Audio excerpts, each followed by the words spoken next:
안녕하십니까? 배팅 부동산 임대업의 대세는 주택, 상가, 오피스, 1주택자 생존 전략 진행하도록 하겠습니다. 우선 제도를 잠시 보면 1주택자는 공시가 9억 이상인 경우에 월세에 대해서만 과세를 합니다. 공시가가 9억 이하이면 월세를 받아도 과세하지 않습니다. 그래서 간주임대료는 무조건 비과세입니다.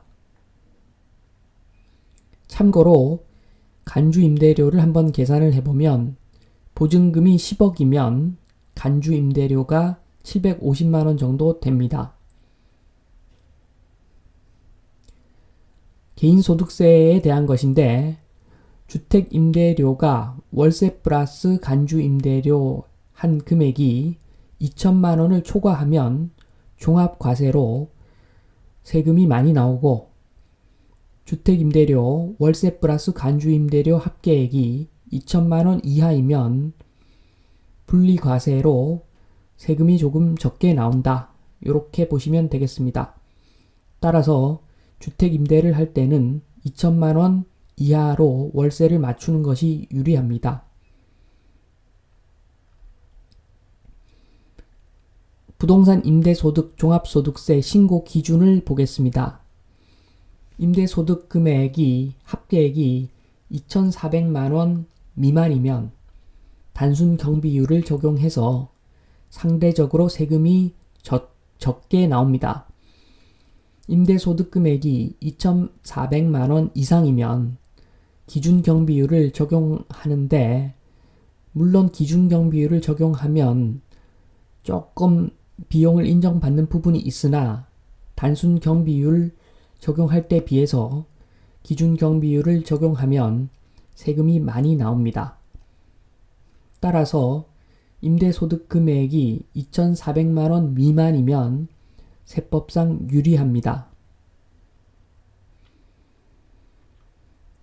단순 경비율과 기준 경비율을 보겠습니다.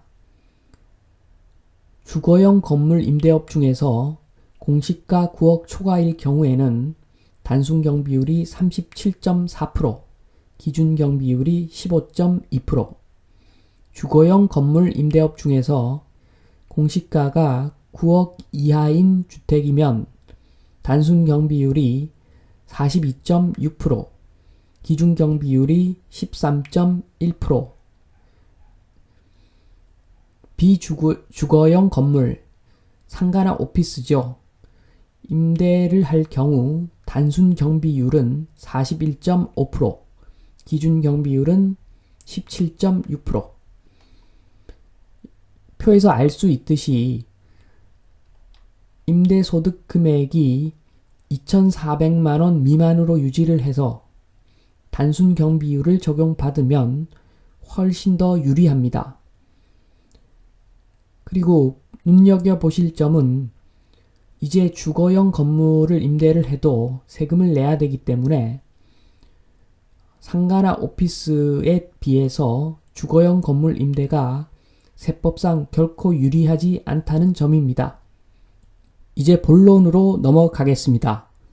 1번 1주택자 중에서 고가주택, 그러니까 공시가 9억 이상 보유자의 경우 이라는 그 1주택을 월세 받는 경우입니다. 당연히 과세 대상이고 1년에 2천만원 이하로 유지하는 것이 세법상 유리합니다. 따라서 월세로 166만원까지 받으면 이 기준을 충족해서 분리과세 요건도 되고 단순 경비율 적용을 하기 때문에 세법상 아주 유리합니다.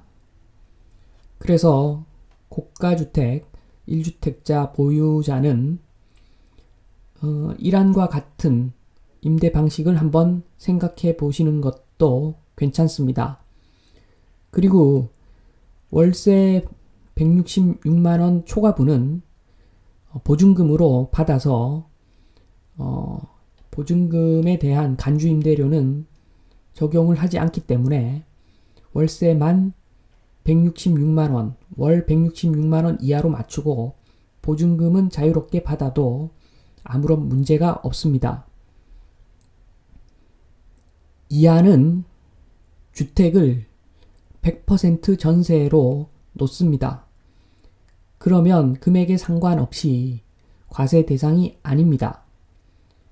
그리고 오피스를 하나 사서 월세를 1년에 2,400만원 미만으로 유지를 하면 그러니까 월 199만원, 이 오피스의 경우에는 간주 임대료를 적용을 하기 때문에 그 보증금도 고려를 해서 계산을 한번 해보고 이 월세 플러스 간주 임대료의 개념으로 월 199만원으로 유지를 하면 단순 경비율을 적용받을 수 있습니다.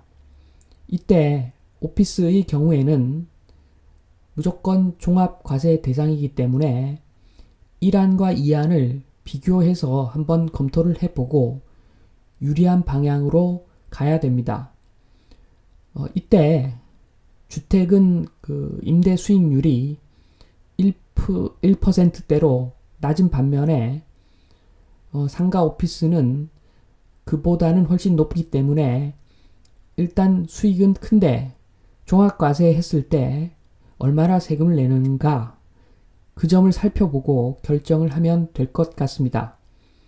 그리고 상가는 도 아니면 모 이렇게 굉장한 안목이 필요한데 상업용 오피스의 경우에는 주택처럼 가격이 정해져 있어서 매수를 할 때 사기 당할 확률이 좀 적습니다.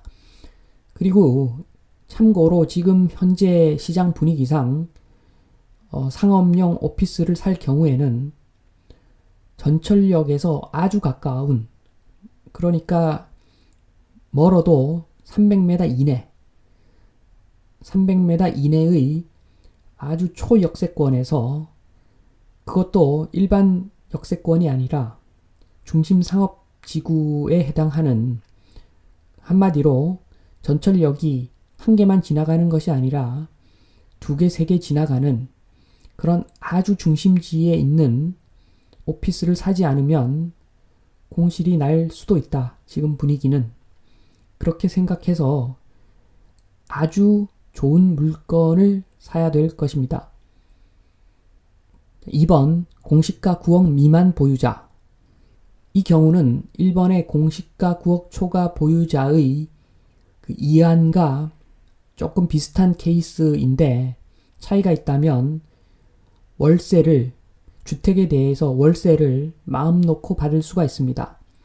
그 월세가 비과세이기 때문에 받을 수 있을 만큼 월세를 많이 받으면 되는 것이고, 자, 2번, 오피스를 하나 사서 마찬가지로 그 간주 임대료 포함해서 월 199만원을 넘지 않는 범위에서 월세를 받는다면 단순 경비율을 적용받아서 상대적으로 고수익을 얻을 수가 있습니다.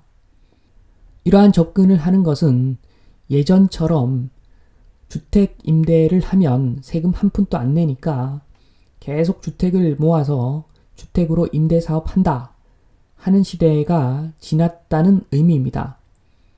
그래서 세법상만 보면 일단 1주택자가 무조건 유리하고 다주택자에 비해서, 그리고 그 1주택자도 9억 초과 보유자의 경우에는 과세 대상이기 때문에 그 월세에 대해서 이렇게 전략적으로 임대업에 대해서 접근을 해서 포트폴리오를 짜는 것이 합리적인 상황이다. 이런 말씀을 드립니다. 그리고 한 가지 더 말씀을 드리면 지금은 아파트가 용적률 상한을 채워서 짓고 있기 때문에 아파트와 오피스의 차별성이 이제 점점 없어지는 상황이다. 한마디로 아파트가 좋은 것은 재건축 호재가 있기 때문인데 그 재건축 호재가 없다면 철저하게 아파트든 오피스든 그 위치로 승부를 해야 된다.